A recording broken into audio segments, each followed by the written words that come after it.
كاب تحساس كلتشحن 19 فليمو بتعصاصف نهري نعلمنا نوجوا زركب كورونا فيروس ببقوانو متن ملكفتن عبيه نسو زسعبو متن موتكا نابرخه دارغا ملا عالم بفطنت يلابعلو عنوت كورونا فيروس بملكفتن موتن سبات رايز لك عيكونن إذا ملكفتي كاب استقلقللو عبيتي محور قطباوي كساراتاتن كبيتسن أمراوي بسلاتاتن أوريدو زركب ملكفتيو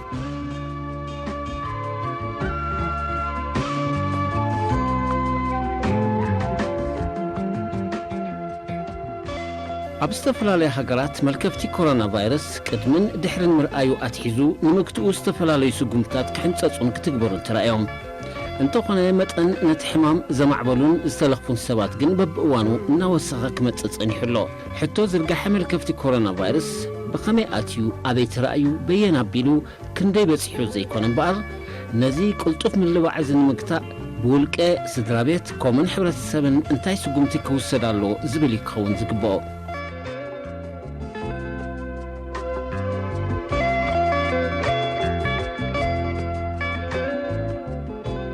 ملكفتي كورونا فيروسن بسنكوس صعب حدقين حمام النمقتا حبرة السب كن يوم مفتار نقحات نزوات ممرحيتاتن حبريتاتاتن أبتقبار مسوعلو ترايو زكال ازي أبتن نمتن ملكفتي الرقاقيين كاب زنبرو نهاري زكبل أوزخ على هاقرات تنصبار حقيو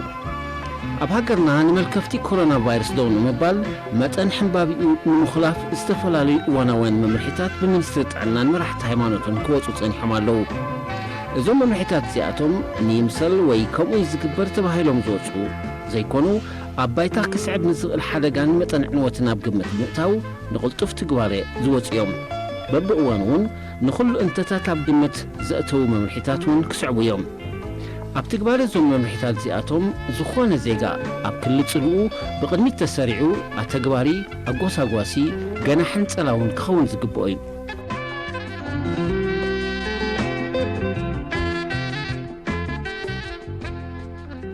فولي طبب مكلاخلي فولي بالهي فولي ميلاز اللو زيغاون تخوني قدم قدادم نتبب وانز وص ممرحيتات اتكبيرو رعيمو فتح زبلو ميلان زملكتهم كم مخر اتباب رحويو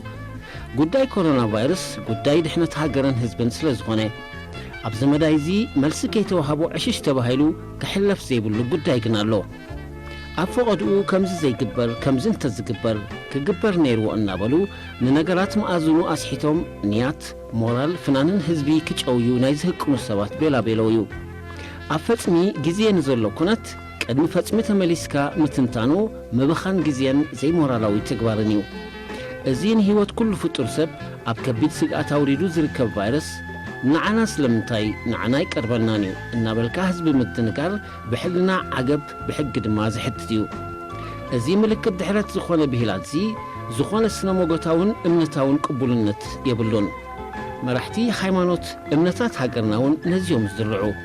نتوم بلا بيلو اننا فسوقن حبرتا مازون الناس حتون حزبي امدنقار زرحو زي حلفنتوان صعبتي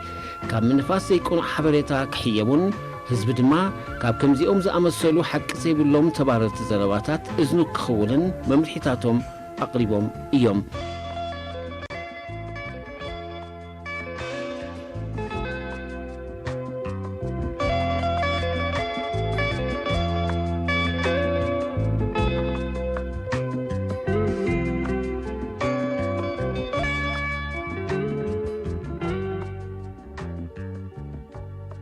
ملكفتي كورونا فيروس نققتا ممرحيتات بقبو أبقزي أومن بملآتن كتكبر اللوم نزوم ممرحيتات زياتهم زي متكبر اتملكفتن خلابع بفلات يخون بزي فلات متحبار ترايك وطر زغل سلازي كلنا مع حلافنة حزبن حاقرن كومن بيت السبن تسكيمنا والتا مقتا ملكفتي كورونا فيروس نخون مئكاب مجقجاق عند متحلال في مقدي كورونا فيروس مخانو إنا تقلصي عشش مبال نهيوت كانت عن حبرة السبكان بمرجحة ناب حلقة مقرعيو كل بقصبت كم قحسم نتتقبالكو قارج أيزالو إذا تقبال زي كبدت حلقة ملكفتي كورونا فيروس إذا خطلون إذا تقلبون كبهلنان لمدنان زواتي زين بركونات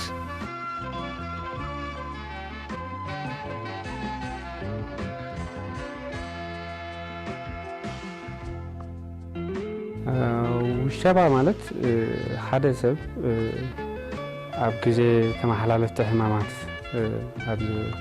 ኣብ ዝረኣየሉ ኣብ ዝኾነ ሃገር ኹን ቦታ ኹን ከባቢ ነቶም ሰባት ብግዴታ ማለት ብፍቶት ከማን ዘይኮነ ብግዴታ ኣብ ገዝኦም ክጸንሑ ምስ ካልኦት ሰባት ዘለዎም ርክብ ከቋርጹ ርሕቐቶም ድማ ኣብ መንጎኦም ዘሎ ርሕቐት ድማ ንኽህሉ ዘገድድ ዓይነት መከላኸሊ መንገዲ ሕጂ ሜዲካል ወይ ድማ ሕክምና ውሸባት ኢልካ ድማ ንሓደ ሰብ ሕማም ኣለዎ ኢልካ ተጠርጥሮ ወይ ድማ ኣለዎ ትብሎ ንበይኑ ምስ ካልኦት ዝሓመሙ ይኹኑ ዘይሓመሙ ንኸይረኸብ በይኑ ኣብ ሓደ ገዛ ጌርካ እንዳተኸታተልካ ትዝግባእ ምኽርን ፍወሳን ትገብረሉ ዓይነት መንገዲ ማለት እዩ እቲ ክልተ ዓይነት ውሸብ ኣሎ ማለት ሕጂ እቲ ኣብ ገዛኻ ጽናሕ ንብሎ ዓይነት ውሸባ ሕጂ ሰብ ሓሚሙ ማለት ኣይኮነን ኣብ ገዛኻ ንብስኻ ገሊልካ ጽናሕ እንተሪልናዮ ምናልባት ኣብቲ ከባቢ ይኹን ዝተረኣየ ነገር እንተልዩ ወይ ድማ ነቲ ሕማም ዘመሓላልፍ ነገር ኣብቲ ከተማ እንድህር ኣሎ ኢልካ ትሓስብ ኮንካ ነቲ ሰብ ኣብ ተዓሊኻ ጽናሕ ወይ ስኻ ተለኺፍካ ኣለኻ ወይ ድማ እንተደይ ተለኺፍካ ንኸይትልከፍ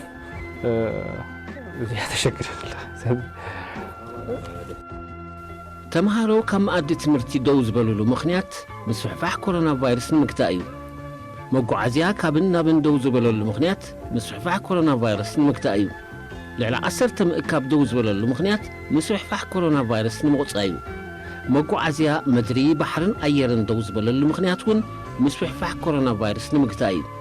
ምስፍሕፋሕ ኮሮና ቫይረስ ኣዝዩ ሓደገኛ ናህሪ እዩ ዘለዎ ንምግቱ ኣብ ዝውሰዱ ስጉምታት ጉድለት ትግባረ መምርሒታት ጉድለት መሰረታውያን ናይ መከላኸሊ ኣገባባት ጉድለት ጽሬት ጉድለት ምርሓቕ ዝህሉ እቲ መልከፍቲ ናብ ኣሰካፊ ደረጃኡ ንኽዓርግ ምቹእ ኣጋጣሚ ይፍጠር ኣሎ ማለት እዩ ኣብ ምግታእ ምልባዕ ኮሮና ቫይረስ ኩሉና ብንቕሓት ክንዋሳእ እዋኑ ዝጠልቦ ግዴታና እዩ ኩሉና ኣተግበርቲ ናይ ዝወፁ መምርሒታት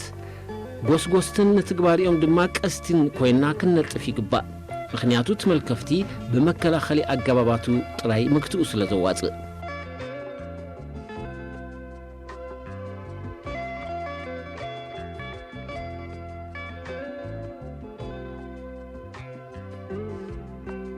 بقندو زي فيروس سي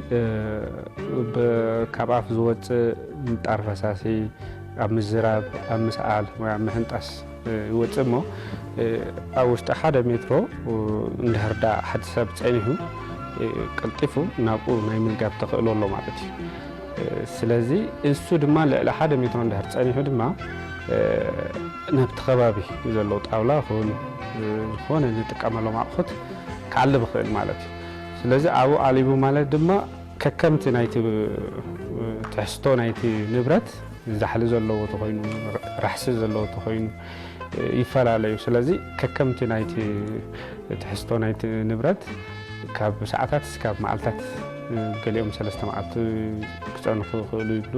እቲ መጽናዕቲ ብርጉጽ ኣይተረጋገጸ ግን እስካብ 5 መዓልቲ እውን ዝብሉ ኣለዉ ስለዚህ كندي ساعات ويم على كتصنح سلازي نفلطو زلنا انت واحده ግን كنصنح ግን فليطنا لنا ካብ ساعات كاب معلتات ስለዚህ ኣብቲ ቦታ ምስ ዓለበ ሓደ ሰብ ምስ ከደ ሓደ ሰብ መጽናት ንብረት ክጥቀመሉ ክድገፎ ክትሕዞ ስለዝኽእል ብኡ ኣቢሉ ድማ ነፍስ ወከፍ ሰብ እንተ ሓደ ንመዓልቲ ለዕድሚት ግዜ ገጹ ትንክፍ ኸውን ስለዚህ ገጽካ ትንክፍ ከለኻ ዓይንኻ አፍንጫኻ ኣፍካ ትንክፍ ከለኻ ነቲ ቫይረስ ኣልዒልካ ናብ ነፍስኻ ተእትዎ ማለት እዩ ስለዚህ እዚ ንኸይከውን ሕጂ እቲ ብብዝሒ ሰባት እንድሕር ኣብ ከተማ ይወፁ ኣለዉ ኣብ ዕዳጋ ይወፁ ኣለዉ ኣብ ድኳናት ይወፁ ኣለዉ ካብኦም ሓደ ዋላ እንድሕር ተንኪፉ ወይ ድማ ተታሒዙ እንድሕር ፀኒሑ በዚ ሕማም እሱ ዋላ ከምዚያ ገይሩ ኢዱ አፍንጫኡ ተንኪፉ ዲ ወይ ገለ እንድሕር ዳት መሬት እቲ ጣውላ ዲ ገለ ተንኪፎ እቲ ካልእ ሰብ ድማ ከምኡ መፂኡ እንድሕር ተንኪፎ ወይ ድማ እቲ ሰብቲ ነቲ ሰብ ሰላም ተይልዎ ወይ ድማ ኣጋጣሚ እቲ ከባቢ እንጥሹ ተይልዎ ኣብቲ ንብረት እንድሕር ዓሊቡ እቲ ቫይረስ ከቢድ ስለ ዝኾነ ልዕሊ ሜትሮ ክኸይድ ኣይክእልን ኣብ መንጎ ሜትሮ ወዲቑ ኣብቲ ከባቢ ዘሎ ይፀንሕ ስለዚ ብብዝሒ ሰብ ተልዩ ነቲ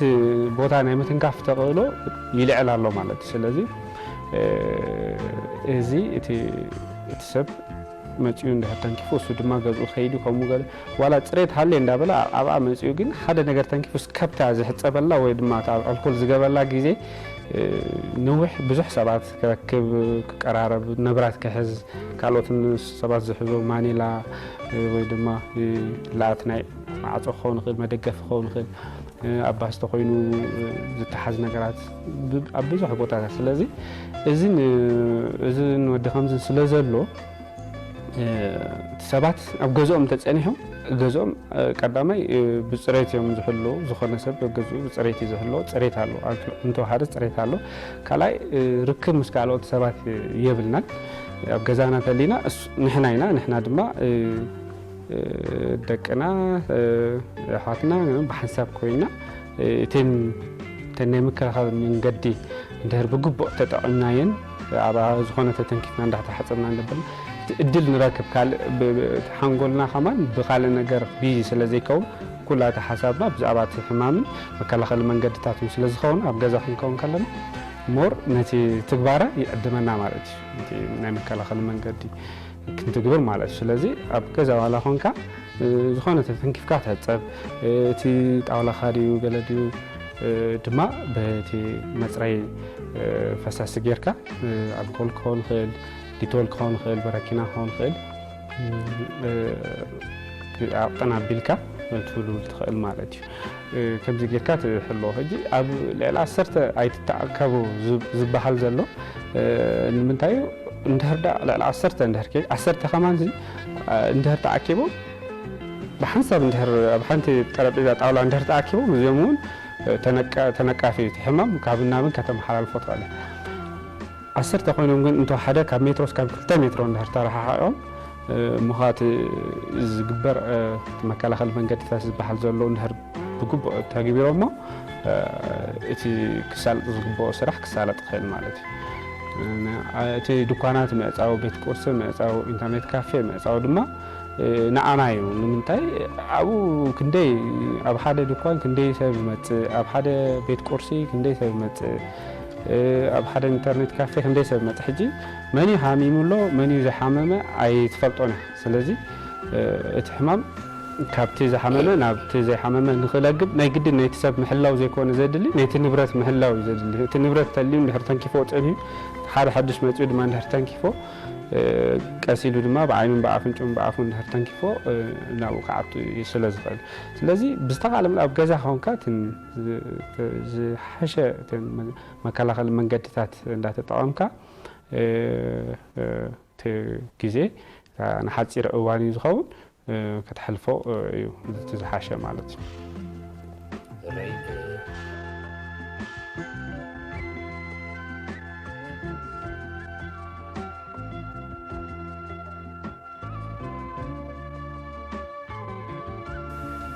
ካሜራና ኣብ ገለ ከባቢታት ከተማ ኣስመራ ተንቀሳቒሳ ንትግባራዊ መምርሒታት ዝምልከት ስእልታት ሰኒዳ ትርከብ ገለ ተስፋ ዝህብ ስእልታት ክትረክብ እንከላ ብዙሕ ቅጽበታዊ መቐይሮ ክግበረሉ ዘለዎ ነገራት ከም ዘሎ ድማ ቀሪጻትልና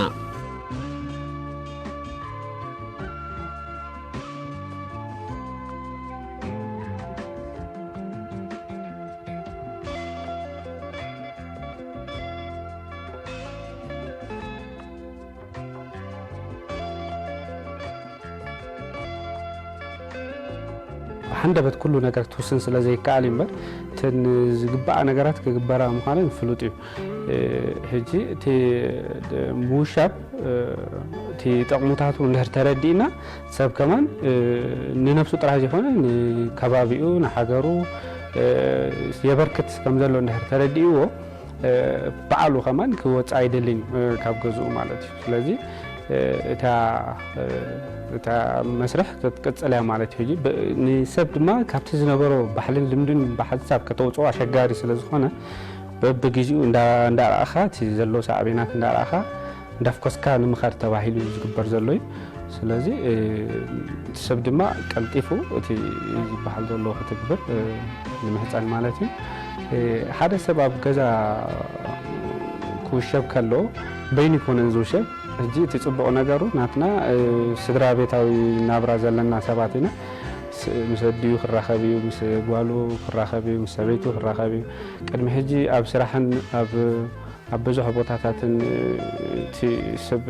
ኣብ ናይ ሂወቱ ጉዕዞ ዝፀንሐ ሰብ ኣብ ገዝኡ ሕጂ ኮፍ ኢሉ ይህን ዝበሃለሉ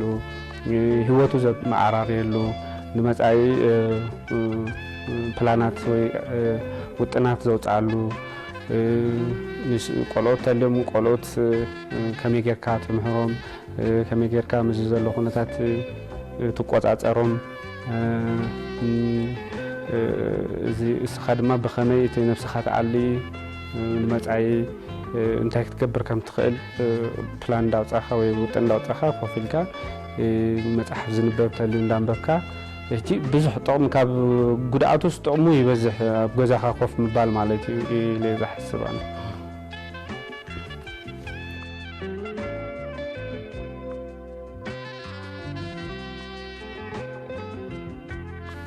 ጠባያት ምትሕልላፍ ኮሮና ቫይረስ ካብ ሰብ ናብ ሰብ ብምህንጣስ ምስዓል ምትንኻፍ እቲ ቫይረስ ዘለዎም ነገራት ተንኪፍካ ይዕንትኻ ኣፍካን ኣፍንጭኻን መሓዝ ዝኣመሰሉ እዮም እዚ ቫይረስ እዚ በእዳው ምህንጣስ ምስዓልን ካብ ኣብ ክልል ኣየር ብዝፀንሑ ቫይረሳትን እዩ ናብ ስርዓተ ምስትንፋስና ዝኣቱ መብዛሕትኦም መፅናዕትታት ኮሮና ቫይረስ ኣብ መዓልታዊ ንጥቀመሎም ግኡዝ ነገራት ካብ ሰዓታት ክሳብ 5 መዓልታት ከም ዝፀንሕ እዮም ኣነፂሮም ዝርከቡ ኣብዚ መዳይ እዚ ናይ 2 ሜትሮ ካብ ናብ ርሕቀት ምሕላው የእዳው ብግቡእ ምፅራይ እንጥቀመሎም ግኡዝ ነገራት ብዝተቃፀነ በረኪና ምምካን ወይ ድማ ብቐፃሊ ብማይን ሳምናን ኣእዳውና ምሕፃብ ምትንኻፍ ዘለዎ ሰላምታ ምቁራፅ ዝብሉ ናይ ምክልኻል ሜላታት ኩልና ክንረዕሞም ይግባእ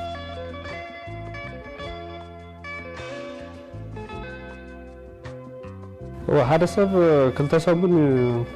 ኣብ ገዝኡ ኮፍ ኢሉ ንኽፀንሕ በተን ኣብ ገዛ ዘሎ መግቢ ይኹን ዝተዳለወ ንምግቢ ዘድልዩ ነገራትን ክፀንሕ ክእል እዩ ክልተ ሰሙን እዚ ብጣዕሚ 14 መዓልቲ ሓፂር እዩ እንተ ደኣ ደልዩ ኸማን እቲ ድኳናት ናይ ከምኡ እቲ መሰረታዊ ንሂወትና ዘድልዩ ነገራት ክንረኽቦም ንኽእል ኢና ድኳን ውፅእ ኢልና ቅልጠፍ ኢልና እተን ዝግባእ ኣገባብ መከላኸሊ ተጠቒምና ብዙሕ ሰብ ከይወፅእ ሓደ ሰብ ሓላፍነት ወሲዱ ከመይ ገይሩ ካብታ ድኳን ንበፅሕ ከመይ ገይሩ ኣብ ገዝኡ ኣቱ ዝግባእ መከላኸሊ መንገዲ ተጠቒሙ እታ ስበዛዳ እታ ንብረት ሒዙ ክኣቱ ክእል እዩ ንሰሙን እንዳ ተድልዮ ንሰለስተ መዓልቲ ዳ ከከምቲ ዓቕሙ ክምፅእ ክእል እዩ ማለት እዩ ኣምፂኡ ድማ በዘይ ሽግር ኣብ ገዝኡ ኮፍ ኢሉ ክምገብ ክእል ማለት እዩ ኣብዚ እዋን ግዜና ኣብ ቤትና ኢና ክንሕልፎ ዝግባእ ምእንቲ ድሕነት ቤተሰብና ከምኡናን ሕብረተሰብናን ርጊእ ኢልና ኣብ ቤትና ንኹን ካብዚ ወፃኢ ህፃናት ይኹኑ ተምሃሮ ካብ ገዛ ክወፁ የብሎምን ንድሕነቶም ኣብ ገዛ ክውሸው ይግባእ ናይ ገዛ ውሸባ መልከፍቲ ኮሮና ቫይረስ ኣብቲ ዝበፅሖ መጠን ደው ኢሉ ጠቕሊሉ ንኽጠፍእ ኣማራፂ ዘይብሉ መስርሕ ስለ ዝኾነ ካልእ ኣብዚ ከም ዛዕባ ዘልዕልዎ ሓካይምና ጉዳይ ወልፍታት እዩ መልከፍቲ ኮሮና ቫይረስ ንወልፍታት ዘለዎም ሰባት ዝያዳ ዘጥቅዕ ሕማም ምዃን እዮም ዝገልጹ በዚ መንፅር እዚ ኣብ ናይ ገዛ ውሸባ ንዝተወሰነ ሳምንታት ትፀንሓሉ ህሞት ነዞም ወልፍታት እዚኣቶም ንሓንሳብን ሓዋርን ቶባት ትብለሉ ግዜ ክትገብሮ ዝኽእል ምዃኑ እዮም ሞያዊ ምኽሮም ዝልግሱ ሰባት ኣብ ብዙሕ ልምድታት እዮም ፀኒሖም ገሊኦም ጎዳኢ ልምድታት ገሊኦም ድማ ጥዕና ክህብ ዝኽእል ነገራት ዝገብሩ ነይሮም ሕጂ ካብቶም ጎዳኢ ልምድታት ዝተግብሩ ኣብ ወልፊ ዘለዉ ሰባት እንተሪእና ኣብ ሽጋራ ምስታይ ኣልኮል ምስታይ ድማ ኣሎ ማለት እዩ ሕጂ እዚአን ሽጋራ ምትካኽ ኣብ ዝተናውሐ ግዜ ኣብ ሳንቦእና ዘምፅኦ ሳዕቤን ብጣዕሚ ከቢድ እዩ ኣብ ሳንቦእና ጥራሕ ዘይኮነ ኣብ ልብና ኣብ ሰራውር ደምና እስካብ ኣብ ርእስና እውን ክበፅሕ ይኽእል ማለት እዩ ስለዚ እዛ ኮሮና ቫይረስ ወይ ኮቪድ-19 ዝበሃል ሕማም ድማ ብቐንዱ ንስርዓተ ምስትንፋስ ዘጥቅዕ ስለ ዝኾነ ምዝ ተኣሳሲሩ እቶም ሽጋራ ዝሰትዩ ሰባት ተኣፈፍቲ እዮም ማለት እዩ ስለዚ ተኽኢሎም በዚ ገጣሚ እዚ تقليلهم كات والفي تزعليو تزحش نجاري مالتي انت رأى كم وخبرو تديك إلهم نما أتليست زي انتو حدا إن زي تلاقي حمام أب معلبي بتحو كل سبنا بنب نور سرحو زملاء سلو جزء حبز والف تزعليو تزحش نجاري بلاس أب فاميلي هون كادما كتتك خايت غلنها نمتاي كابتي ذاتك خنا العالي تي كلا إيد ذاتك خسب حساس لزخيل مالتي سلازي قولوت هلو عنستهلو عديتات عبوتات هلو سلازي سب أبدأ شاتيو خمت ونك حسب خيلي يزون تقمي بلون مسنا خايز ما تتش أنا أنت قالن تسنا عمراوي تعطي أبتي بسدرا بيتون زوردو قلي لا يكونن سلازي بزكات أمزي تسب كابتوال في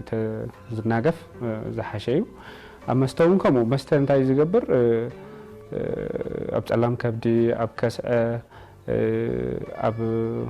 كالوت كفالات أب لبيون زمت أو سعابينات سلازلو مبزحتهم زم نموت زكالو زلو سبات دما حدور زلوم سبات حدور حمام زلوم سبات كم حمام لبي حمام شكور زي حمام تعقدم منشرو عند زمن مسرعة مستنفذت كأو كامبرون كاتس عزما قال زلهم سبعة سلز خونو كم جاء نت مستن شجاران أبتوس دلو جزء نتي نجار يقعدو سلز خونه زخونه متخاب أبز أوان زي خقالة إزلو كلنا ببوجنا أزيم خصوصات قدياتنا أنت زي كوينهم نبرات قديات أوان زيفنا نبجزنا نتو أبزخونه أكوب ناكلت مترو رحكتو زي حلوة أكوب كورونا فيروس نملبع حدا استلخف السبون أخليو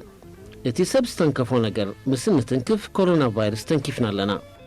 طبعا هجي على ما ودبت أنا خمس بلو تي بسان بتوسخنا تي عم جاكبا من كسر أكلات عند تن راح أتكلم هلا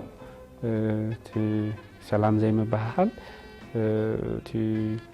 كتحنت اسكال لها تزارب كلها وي كتسأل كلها تي كورنا عيد كامل تكام تن راح أعتد مايلنا لنا زين سيك تكبر يرددك كامات زخون دهر زخون نتفت ما يتكاب كبو سايم ما ينسامنا تتخيلوا تزيد تخيلوا دما ما ينسامنا بتكبي بوتا تدي بالكادما الكل بزلو فساسي تتريو يمعد مالت هجي تي اكسرسايز انتايو زحجزنا وكل جزء أكلهم كسكاس كنجبر كلنا نفسنا دايم كل هالعمو ندا زايدة يخيد تي حيلنا خنتق أملو نبرة برولنا مالت سلازي مستمع جاجبا كوفيل كان ده نوع معلتين ده رجع كادما مسؤول تأثر نايلبي ناي مخسع عجماتهم كبت سلاز خير انت حدا كاب 45 دقيقة اسكاب حدا ساعة زخون عم معلتي كيف نايم كسراس نيقد ان كتقويه كاب غازه توص زي كون ابتا غازه بزلو نغرات ناخر حصكا وي دما مقد كغبرال كاز خل عينت منقساس كتغبر على مالتي كال اغباب كتقملو زلكا هجي اوانو ناي كورونا فيروس ስለዝኾነ استغال متن ناي تي وانا حبريتا وي دما تي تصصو زخونه ማለት ተረጋጋጽ حبريتا ካብ ሚኒስትር ጥዕና እና ሚኒስትር ዜናን ስለዝመጽ ዘሎ استغال ናይቶም ኣብ ሃገር ዘለው ሚዲያታት ድምጽ ሓፋሽ ኹን ኤርቲቪ ኹን ብምክትታል አቡ ዘዘናገ መደባት አሎ ነቲ ትምህርቲ ከስንቆ ዝኽእሉ ዝተፈላላዩ መደባት አለው ስለዚህ አብኦም ማተኩርና በخلتيو በቲ ትምህርቲ ንቀስም በቲ ድማ ንዘናጋ ስለዘለና ዘን ኣብ ግዜ ሙሻብ ንኦ ተንጥቀመሉ ዝሓሸ ይብል ማለት እዩ كورونا فيروس كلنا بحدث سجمن تركتال بنت سرعنا أنت مرشنا أبزحت رأوان دو كبليو نبرايا نبرد ما كخونيو سعرن توفاينة كلنا جن زحتتيو ንነፍስኻ ጥራሕ ዘይኮነ ክትሓስብ ዘለካ ከባቢኻ ንሓገርካ በቲሉ ድማ ንዓለም ምኸውን ኣሎ ማለት ሕጂ ነፍሰ ከፍ ሃገር ትገብሮ ነገራት ንዓለም ዝጸሉ እዩ ዝኸውን ዘሎ ማለት ስለዚ እቲ ሰብሲ ካብ ነፍሱ እንታይ ክሓስብ ኣሎ እቲ ገዛ ምውሻብሲ ነፍሰይ ጥራሕ ዘይኮነስ ንኻልኦትን ይከላኸል ከም ዘለኹ كأمن كلالني سلازي بخمو عينس من قدي كنفسي كأمن على ማለት እዩ ንአና ንሓኻይም ይኹን ነቲ ሚኒስትሪ ጥዕና ድማ ኣብ ሓገዝ እዩ ንምንታይ ምስቲ ዘለና ሕፅረት ናይ ሕክምና ቦታታት ይኹን ናይ ሕክምና ኣቑሑት ይኹን ቀሊል ነገር ኣይኮነን ህና በዓል ኣሜሪካ ቻይና ኣውሮፓ ብጣዕሚ ተሸጊሮም ኣለው ኩሉ ነገር ተወዲኡ ናይ ሕክምና ኣቑሑት ማለት እዩ ስለዚ ኣብ ከምዚ ኩነታት ሲ ብምክልኻል ሲ ዝበለፀ ዓወት ክርከብ ይኽእል እዩ ሰብ ዘዝሓመመ ተእትዎ ተኾንካስ ክንደይ ሆስፒታላት ይከኣኽለካ ክንደይ ሓካይሚ ከኣኽለካ ክንደይ ነርስታት እዮም ከኣኽሉኻ እጂ ኣሸጋሪ እቲ ብሎጂስቲክ ተሪኢኻዮ ብዓቕሚ ሰብ እውን ተሪኢኻዮ ብጣዕሚ ኣሸጋሪ ዝኸውን ካልኣይ ድማ ነታ ሃገር ትኸስራላ ክንደይ ምሁራት ክትከስራ ክንደይ ፈላጣት ክንደይ ዓበይቲ ሰባት ክትከስራ ማለት ስለዚ ንኡ ንኸይመፅእ ንገብሮ ጥንቃቐ እዩ እዚ ስለዚ ንዓና ኣብ ሓገዝ እዩ እንታይ ሰብ ገገዙ እንድሕር ፀኒሑ እሞ ምልክታት ዘለዎ ሰብ ብሕጂ ዝወሃብ ኣለው መንገዲ ቴሌፎን መስመር ደው ኢሎም ከምዚ ዓይነት ምልክት ኣለና ኢሎም ንሕና ባዕልና ብኣምቡላንስ ከይዳ እቲ ክንወስዶም እሞ ናብቲ ዝግብኦም ቦታ ምርመራ ጌርና እቲ ዘድልዮ ሓገዝ ክንገብረሎም ድልዋት ኣለና ማለት እዩ ስለዚ እንተዳ ኩሉ በብናቱ ኣነ ከምዚ ኮይነ ቁርብ ረስኒ ተሰሚዓትና ንቅርጥማት ኣለኒ ኣነ ሰዓል ኣለኒ ኢሉ ሆስፒታላት ዝመፅእ ኮይኑ እስካብ ሆስፒታል ክበፅሕ ክንደይ ነገራት ገይሩ ክመፅእ ማለት ስለዚ እሱ ንመለባዓ ይዕድም ስለ ዝኾነ ሰብ ኣብ ገዙ ክፀንሕን ቀልጢፉ ድማ ሓበሬታ ክመሓላለፍን ዝኾነ ነገር ተጋጢሙ ማለት እዩ ኢና ንላቦ ማለት እዩ